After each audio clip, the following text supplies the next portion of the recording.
멀리라는 의미의 팔란, 지켜보다라는 의미의 티르에서 유래한 팔란티르 또는 팔란티어는 반지의 제왕에 나오는 신비한 힘을 가진 마법의 수정 구슬인데요. 멀리 떨어진 곳이나 과거의 사건을 볼 수 있는 이 수정 구슬은 자신을 지배하는 자의 의도에 따라 때로는 보여주지 않음으로써 진실을 왜곡하기도 하죠. 그래서 더 흥미로운 기업이 있는데요. 오늘은 엄청난 양의 데이터를 통합해 의사결정을 위한 정보를 제공해주면서도 정작 자기 자신은 대중들에게 기업들에게 베일에 쌓인 회사, 또 하나의 반지의 제왕 팬이자 페이팔 마피아 피터 틸이 설립하고 CIA가 투자한 시가총액이 무려 80조짜리인 기업 팔란티어 테크놀로지에 대해 알아보겠습니다.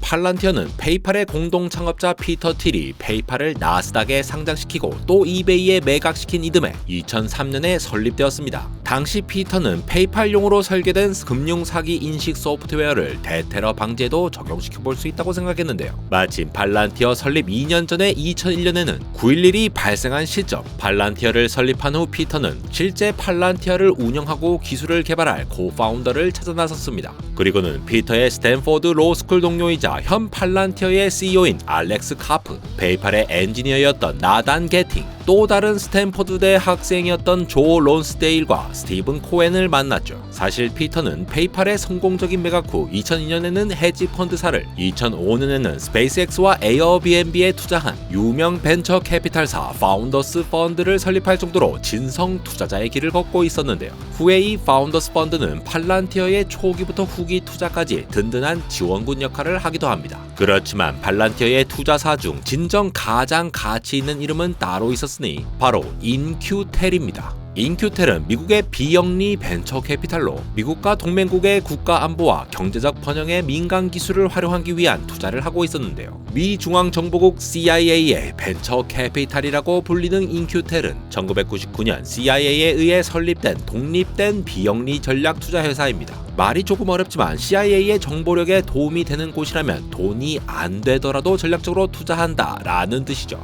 인큐텔은 CIA 외에도 미 연방수사국인 FBI, 미 국가정찰국 NRO, 미 국가안보국 NSA 등을 위해서도 투자를 진행하고, 이러한 투자는 실제로도 각 기관에서 활용되는 기술의 개발로도 이어지기도 하는데요. 팔란티어 또한 CIA뿐만 아니라 NSA, FBI 등을 고객으로 두고 있죠. 팔란티어는 설립 초 인큐텔의 투자를 받으면서 인큐텔의 요청으로 미국 정부의 대테러 작전을 돕는 파일럿 프로젝트를 진행했는데요. 이는 후에 팔란티어의 주력 제품 중 하나인 팔란티어 거텀, 팔란티어 고담으로 이어지게 되었습니다.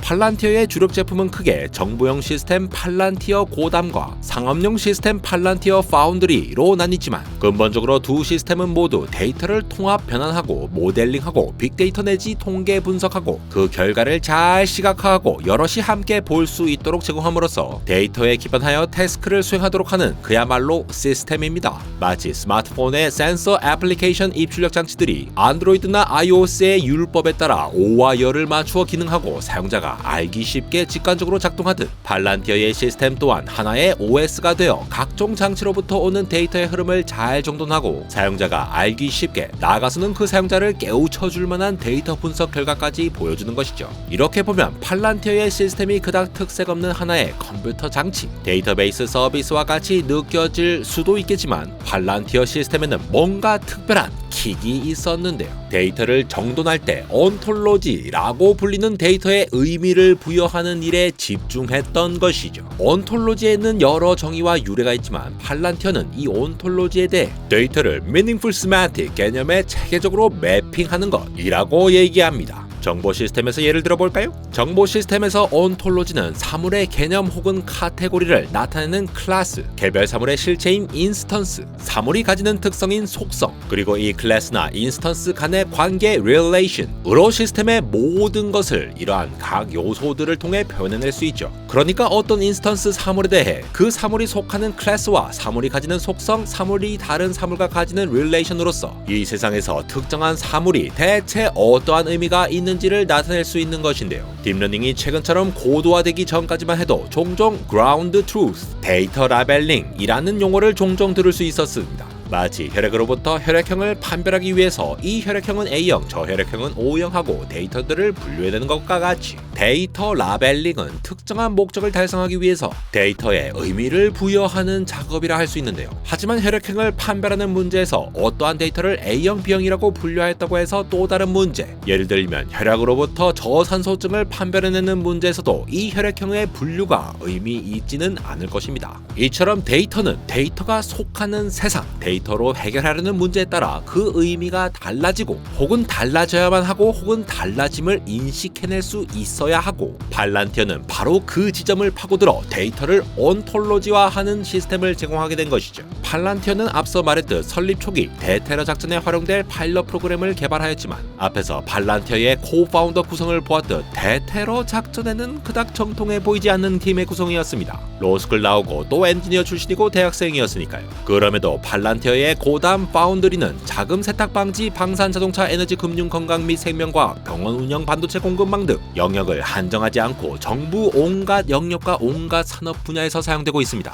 이는 효과적인 온톨로지는 데이터의 외부에 존재하기 때문에, 즉 팔란티어의 온톨로지는 데이터에 관계없이 작동하도록 구현되기 때문인데요. 은행으로 예를 들어 볼까요? 은행에서는 계좌 금융상품이라는 데이터 개체를 분류하는 하나의 타입이 되고, 에러가 개설한 적금 계좌는 적금 금융상품이라는 개체에도 매핑이 되겠지만 땡땡은행 계좌라는 개체에도 매핑이 되겠죠. 만일 제 적금이 만기가 되고 계약을 연장하지 않는다면 에러의 적금 계좌는 어쩌면 아무 의미가 없어질 텐데요. 그런데 만약 CIA가 에러의 금융거래 내역을 조사한다면 과연 이 아무 의미 없는 적금 계좌의 정보도 알아야 할까요? 정답은 에러가 어떤 혐의를 받고 있느냐에 따라 다르다는 것입니다. 에러가 범죄 수익을 적금 계좌에 보관하고 있었다면 적금 계좌 정보를 알 필요도 있겠지만, 단순히 에러에게 어느 정도의 현금이 있는지를 알기 위해서라면 적금 계좌 정보는 몰라도 되겠죠. 이처럼 데이터, 에러의 적금 계좌 자체는 어떤 문제를 해결해야 하는지를 알지 못한다면 아무런 의미 없는 것과 같습니다. 아니, 문제를 알기 전까지는 어떠한 의미가 있는지 알지 못하는 상태에 있다 보는 게 정확하겠죠. 만약 은행 시스템이 은행에서 적금 계좌 정보가 필요한 몇 가지 케이스들만 리스팅해놓고 에러의 적금 계좌 정보가 중요한지 중요하지 않은지를 시스템 구축 단계에서부터 정해놓는다면, 즉 적금이 만료되면 필요 없다고 판단하여 계좌 정보를 삭제해버린다면 에러의 범죄 수익금이 어디에서 어떻게 흘러갔는지를 영영 추적할 수 없게 되는 것이죠. 어설프게 도메인 지식을 활용하여 시스템을 구축하는 것의 무서움을 알 수 있는데요. 따라서 팔란티어는 데이터가 가는 이 길이 어디로 가는지, 어디로 데려가는지, 그곳은 어디인지, 다른 데이터들은 길이 다 정해져 있는지 아니면 자기 자신의 길을 만들어 가는지를 GOD처럼 알 수 없으면 안 되고,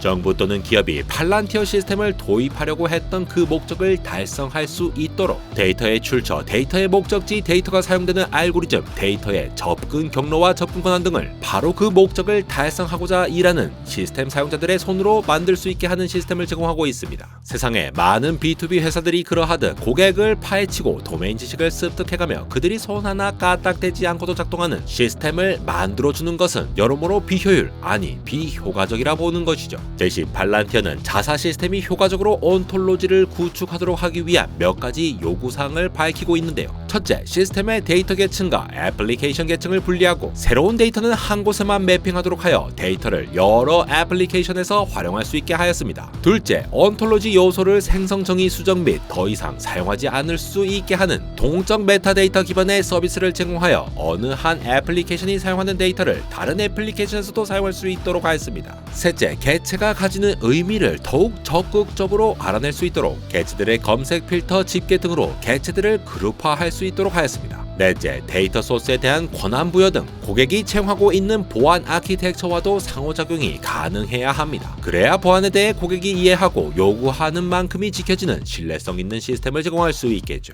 이외에도 요구사항은 몇 가지 더 있지만 이 정도면 팔란티어의 시스템에 대해 어느 정도 짐작이 가실 겁니다. 적어도 도메인 지식과는 전혀 관계없이 사용된다는 점은 알 수 있죠. 여기에 더해 팔란티어에 대한 설명에서 꼭 빠질 수 없는 말이 있습니다. 바로 Decision Making, 의사결정입니다. 팔란티어의 블로그를 보면 팔란티어는 스스로를 데이터 기반 운영, 의사결정을 위한 디지털 인프라 구축하는 회사라고 소개합니다. 단순히 목적을 달성하기 위해서라면 팔란티어의 시스템이 의사결정에 필요한 정보를 제공하기만 하면 그만이겠지만, 사실 이러한 의사결정은 신뢰할 만하고 또 결정에 책임질 수 있을 만한 사람이 내려야 하는 것인 만큼 누구나 내릴 수 있는 것은 아닙니다. 사람을 봐가면서 정보를 제공해야 한다는 의미인데요. 팔란티어는 이 문제를 위해 Purpose Based Access Control, 목적 기반 액세스 제어라는 방식을 고안하였습니다. 목적 기반 액세스 제어란 데이터 권한을 사람 또는 계정과 단순 매핑의 효과적인 의사결정을 방해하지 않고 목적을 달성하려는 사용자와 액세스 결정권자 간 컨텍스트를 남기며 목적에 따라 데이터에 액세스할 수 있도록 하는 것입니다. 이를 위해서 데이터가 필요한 사용자는 그 근거를 기록하여 데이터 거버넌스 팀이 검토할 수 있도록 하고, 데이터 거버넌스 팀 또한 데이터에 대한 액세스 권한을 부여할 때의 결정에 대한 근거를 기록하여 감사인이 누가 어떤 데이터에 액세스하였는지와 이러한 결정에 도달한 모든 컨텍스트를 알 수 있도록 하는 것이죠. 이러한 팔란티어 시스템은 앞서 말했듯 정부 부문의 고담과 상업 부문의 파운드리로 나뉘는데요. 가썸의 경우 실시간으로 들어오는 빅데이터를 처리하며 전장에서의 대응이나 표적 관리, 드론이나 위성의 제어와 같은 정부 영역, 특히 정보 수사 국방 영역에서 더 나은 의사결정과 데이터에 기반한 장치 제어에 사용되고 있습니다.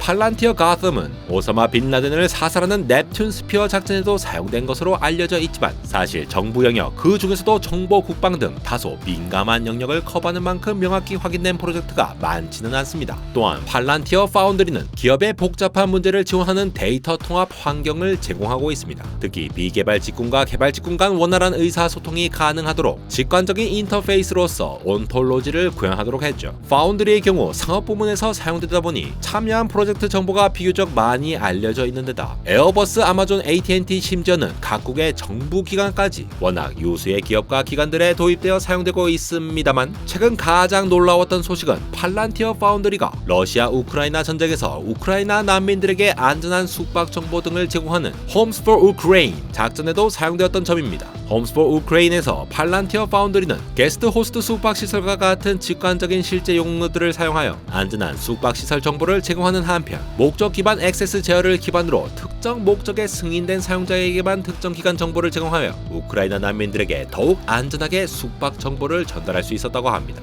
마지막으로 팔란티어가 2023년에 도입한 가장 따끈따끈한 기능인 팔란티어 Artificial Intelligence Platform, 팔란티어 AIP에 대해 살펴보고 마치겠습니다. 팔란티어 AIP는 고담과 파운드리의 사용자가 온톨로지를 구축하고 실제 데이터를 탐색하고 쥐어짜내며 맞닥뜨리는 수많은 어려움을 자연어 요청과 AI로 해결하도록 도와주는 기능입니다. 저는 아직도 윈도우 업데이트 중단 방법을 구글링하며 윈도우가 업데이트를 하려 할 때마다 업데이트를 중단시키곤 하는데요. 아쉽게도 팔란티어의 사용자들은 팔란티어 시스템의 비밀스러움 탓에 시스템에 대한 궁금증을 구글링이나 큐오라 같은 것들로는 해소할 수가 없었습니다. 따라서 팔란티어는 사용자로 하여금 GPT, 라마, 미스트랄 등등의 팔란티어가 연동시킨 다양한 LLM을 기반으로 이러이러한 것을 해줘 하는 자연어로 된 요청을 입력하도록 하고, 그에 따라 시스템은 이러이렇게 해 하고 자연어 요청에 대응할 수 있는 실제 작업들의 옵션을 제한함으로써 사용자가 손만 까딱하여 작업들을 해치울 수 있게 하는 것입니다. 게다가 이렇게 선택된 작업은 단순히 일회성으로 그치는 것이 아니라 마치 매크로처럼 해줘에 대한 이벤트 트리거가 발생하면 이를 인식하여 앞서 사용자가 선택한 그 방식을 자동적으로 수행하는 자동화까지도 가능하죠. 물론 이것은 팔란티어 AIP를 활용하는 하나의 예시에 불과합니다. 의미가 부여된 데이터들의 흐름 속에서 팔란티어 AIP는 우리가 상상할 수 있는 정말 다양한 것들을 더할 수 있는데요. 예를 들어 데이터 파이프라인에 통합되고 있는 데이터의 정합성, 무결성, 품질을 검증한다던가, 기수행된 워크플로우를 디버깅해보고 개선시킨다던가, 심지어는 사용하고 있는 AI의 성능을 모니터링하여 태스크별로 성능과 비용을 최적화하는 AI를 선택하는 데도 사용될 수 있죠. 모두가 LLM의 쓰임새를 찾고 있는 지금 팔란티어는 이미 LLM을 도구화하여 그것도 가장 강력한 도구로 만들어 인간의 손에 쥐어준 것이죠. 그래서일까요? 최근 팔란티어의 주가의 상승을 팔란티어 AIP에 의한 팔란티어의 펀더멘털 개선의 결과라고 평가하는 투자사도 나오고 있습니다.